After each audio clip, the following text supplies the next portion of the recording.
বিনোদন জগতে আবারও একটা খারাপ খবর। প্রয়াত হলেন জাতীয় পুরস্কার জয়ী পরিচালক রাজা মিত্র। বৃহস্পতিবার রাত ৩টে নাগাদ তাঁর প্রয়াণ ঘটে। মৃত্যুকালে পরিচালকের বয়স হয়েছিল ৭৯ বছর। শম্ভুনাথ পণ্ডিত হাসপাতালে প্রয়াত হন তিনি। তাঁর পুত্র রৌদ্র মিত্র সোশ্যাল মিডিয়ায় একটি পোস্ট করে খবরটি জানান।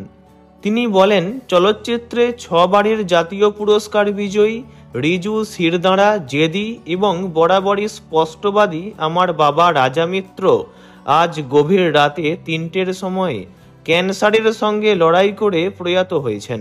১৯৮৭ সালে ৩৫তম জাতীয় পুরস্কারের মঞ্চে তাঁর ফিচার ফিল্ম একটি জীবন পুরস্কৃত হয়, যে ছবিতে সৌমিত্র চট্টোপাধ্যায়ের অনবদ্য অভিনয় মন ছুঁয়ে গিয়েছিল সবার। চলচ্চিত্র দুনিয়ায় পা দিয়ে ইন্দিরা গান্ধী পুরস্কারও পেয়েছিলেন প্রয়াত পরিচালক। এছাড়াও তিনি স্বর্ণকমল ও রজতকমল পুরস্কারও পেয়েছিলেন। বহু দিন ধরেই মারণ রোগ ক্যান্সারের সঙ্গে লড়াই করছিলেন তিনি। তাঁর প্রয়াণে শোকের ছায়া নেমে এসেছে বিনোদন দুনিয়ায়। পরিচালক অতনু ঘোষ সোশ্যাল মিডিয়ায় স্মৃতিরোমন্থন করেছেন। বললেন, রাজাদা চলে গেলেন, রাজা মিত্র, যার একটি জীবন বাংলা ছবির ইতিহাসে মাইল ফলক। অত্যন্ত গুরুত্বপূর্ণ আরও কত কাজ, নয়নতারা, যতনের জমি, বীরভূমের স্ক্রোল পেন্টার্স বা কালীঘাট পেন্টিং তথ্যচিত্র। প্রসঙ্গত, নভেম্বরের শেষ দিকে রাজা মিত্রর ছেলে নিজেই ফেসবুকে সকলকে জানিয়েছিলেন যে পরিচালকের ক্যান্সার ধরা পড়েছে।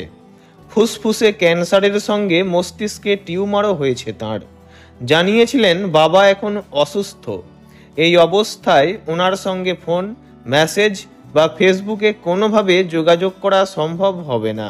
বাবার অসুস্থতায় কোনো প্রয়োজন হলে আপনাদের পাশে থাকার অনুরোধ জানাচ্ছি। ভিডিওটি এই পর্যন্তই।